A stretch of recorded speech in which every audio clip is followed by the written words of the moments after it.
তো আমরা এখন গেছিলাম মাঠে থেকে ঘরে যাচ্ছি। তো আমার দাদা ভাই সামনে এগিয়ে যাচ্ছে। আর আমাদের জমি এটা নয়, এটা মামা শ্বশুরদের জমি। আর ওইদিকে আমাদের জমি, মানে ওদিকে যাওয়া হয় না খুব একটা। তো আজকে ভাবলাম বসে আছি, কালকে হোলি ছিল, হোলিতে ওখানটায় মানে সারাদিন কেটে গেছিলো। তাই এদিকে কাজ ছিল, আর আজকে মনটা ভীষণ ভালো না অতটা। তো ভাবলাম চলো একটু গিয়ে দেখে আসি। তো বলেই বাপরে দেখতে গেছিলাম। আর এদিকে ওয়েদারটা দেখো, জাস্ট অসাধারণ লাগছে, পুরো হেভি লাগছে না? অনেকদিন পরে এসেছি তো মাঠে, ভাল লাগছে। যাই হোক চলো এবার যাব বাড়ির দিকে। কাজ করছিলাম, কাজ করতে করতে এদিকে এসে। আর সবাই কেমন আছো বলো? আশা করছি ভালোই আছো তোমরা। আমাদের ভিডিওগুলো তোমাদের কেমন লাগে অবশ্যই একটু বলো। আর যারা যারা ভিডিওতে দেখছো এখনও সাবস্ক্রাইব করোনি, তারা একটু সাবস্ক্রাইব করে নিও। আর যারা লাইক করেননি একটু স্ক্রিনের উপরে ডাবল টাচ করে লাইক করে নিও। আর এই যে আমাদের বড় বাবা সবাই ঘুম থেকে উঠে কোথায় বসে আছে দেখো। আর এই যে আমাদের পুকুর পাড়, সব কিছু আমি কাজ করি আর কি। যাই হোক চলো এবার যাব বাড়ির দিকে। আজকে মানে কালকে হোলিতে প্রচণ্ড মানে ঠান্ডা লেগেছিল। ঠান্ডা লাগেনি আমার, কিন্তু ঠান্ডা হচ্ছে কি লেগে গেছে আজকে। কালকে মানে হোলিতে দুবার স্নান করেছি। একবার স্নান করে, গুড মর্নিং অপু, কখন উঠলে? এক্ষুনি উঠলে? এক্ষুনি জাস্ট ঘুম থেকে উঠেছি। আর আমার দাদাভাই এখন বের হচ্ছে, মানে দোকানে যাবে, সার কিনে আনতে যাবে। আমার কানটা জড়িয়ে গেছে। সার কিনতে যাবে, জমির সার বীজ দিতে যাবে।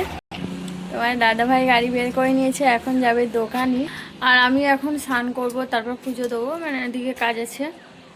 আর যেটা বলছিলাম তোমাদের, যে ঠান্ডা লেগে গেছে। কালকে দুবার স্নান করেছি। একবার স্নান করেছি মানে স্নান করে পুজো কমপ্লিট করে তারপর দেখি না জামাইবাবু আর আমার দেওর এসেছিল, এসে আবাকে আমার রং মাখিয়ে ভূত করে দিল। তার জন্য ডবল স্নান করেছি। তো আজকে দেখি না আমাদের ঠান্ডা লাগছে, আর গলাটা ব্যথা করছে, মানে ঠান্ডা লেগে গেছে অলরেডি। এখন যাব মানে জল আনতে, তারপরও যাবে দোকানে, ঠিক আছে। আর আমাদের এখানে তো মানে জল মানে নিয়ে আসার মতো পজিশান নেই। সেই সাম্যশাল থেকে এখান থেকে অনেকটা দূরে গিয়ে গাড়ি করে জল আনতে হয়। চলো জল টল এনে নিয়ে স্নান টান করে আবার তোমাদের সাথে দেখা হচ্ছে। সো এখন রান্না বাড়া সেরে নিয়েছি। তোমার দাদাভাই বাজারে এনে দিয়েছিল অনেকক্ষণ আগে, তখন আর ভিডিওটা তোমাদের সাথে তোলা হয়নি, শেয়ার করা হয়নি কী কী এনেছিল। জাস্ট রান্না করে একটু সকাল সকাল মানে খাওয়ার একটু তোড়জোড় চলছিল, কারণ আমরা একটু মাঠে যাব আজকের, ওই জন্য একটু তাড়াতাড়ি খেয়ে দিয়ে মাঠে চলে যেতে হবে। যেহেতু দুপুর যেতে হবে, মানে সারটা দিতে হবে, বীজ দিতে হবে দুপুর। তো এদিকে চিংড়ি মাছ নিয়ে এসেছিলো, আর চিংড়ি মাছের সঙ্গে পুঁই শাক খেতে তোমার দাদাভাই বেশ ভালো লাগতো, মানে ভালোবাসি আর কি, তার জন্য ওর জন্যই রান্না করা স্পেশাল করে। আর এই যে আমি যাচ্ছি এখন তোমার দাদাভাইকে ডাকতে। ও এখন এই যে স্নানও করেনি, মাঠে কাজ করছিল, করতে করতে এসেই তাই ওকে ডাকতে এলাম। চলো খাবারটা খেয়ে নিয়ে আবার তো বেরোতে হবে তাড়াতাড়ি। তাই বললো আচ্ছা ঠিক আছে। তো চলো এবার আমিও খাবার বাড়বো, বাবুদেরকে ডাকবো, ডেকে নিয়ে। আর আজকের আমার খাওয়াটা তো দেখেইছো, মুড়ি ভাত খাওয়ার জন্য ডাকছি। আর একজন দেখো ওর কাকার সাথে মাঠে চলে গেছে, দুপুরবেলা ভাত না খেয়ে ওর কাকার সাথে মাঠে গেছে। ওর কাকা বীজ দিচ্ছে জমিতে, তার জন্য ওর কাকার সাথে গেছে ঘুরতে। এই যে আসছে দেখো, এই যে দেখো কি হয়েছে। হ্যাঁ ইঞ্জেকশন দিচ্ছে। ওর কাকা হচ্ছে গিয়ে ইঞ্জেকশনের যে ফাইল থাকে, ওই ফাইলের মধ্যে আর টমেটোর মধ্যে বীজ দিয়ে ইঁদুর প্রচণ্ড মানে ধান কাটছে, যেহেতু ধান বেরোনোর সময় হয়ে এসছে, সেই জন্য বীজ দিচ্ছে। সেই জন্য আমাকে বলছে যে না মা এরকমই ইঞ্জেকশন দিয়ে, ও কেমন করে বললে তোমরা বুঝতেই পারলে। চলো ফাইনালি আমরাও যাব মাঠে, মানে ওদেরকে খাওয়া দাওয়া করে খেটে নিয়ে তারপর যাব। চলো ওদেরকে খাবারটা আগে বেড়ে দিই। সো বন্ধুরা এখন কোথায় বসে আছি দেখো, তো তোমরা দেখেই বুঝতে পারছো। আর বলছি না মাঠে আসার কথা ছিল, বাট চলে এসেছি। এদের চতুর্দিকে শুধু সবুজ আর সবুজ। আর তোমাদের ওই যে বিষ মেরে মেরে আসছে, ঠিক আছে। আমি এখানে বসে আছি, এখানে এলে আবারও বিষ নেবে, ঠিক আছে। ওই জন্য দূরত্ব থেকে দাঁড়িয়ে আছি। আর এটা আমাদের জমি, এই যে এটা অনেকটা এখনো অনেকটা আছে। হাঁপ আছে।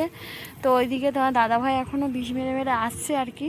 আর আমি এখানে বসে আছি, এই যে বালতি ডিশ নিয়ে বসে আছি, আর বাবুরা ওখানে দাঁড়িয়ে আছে, খেলা করছে আর কি। তো যাই হোক, কে কে এরকমই মাঠে আসতে ভালোবাসো একটু বলো।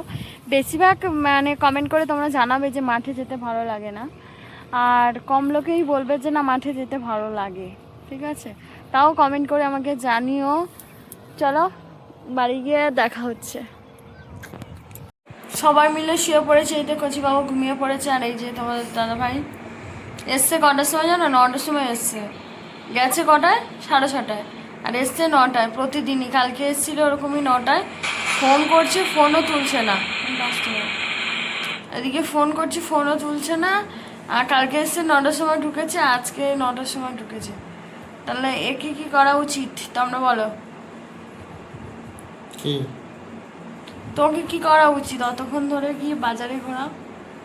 তুমি খাটের নিচে শুয়ে পড়ো, এটাই তোমার শাস্তি। বাবা, আমি কি অন্যায় করেছি নাকি? তা কে? তুমি তো। চলো সবাই খুব ভালো থেকো, গুড নাইট। আবার একটা নতুন ভিডিও নিয়ে আসছি, টাটা।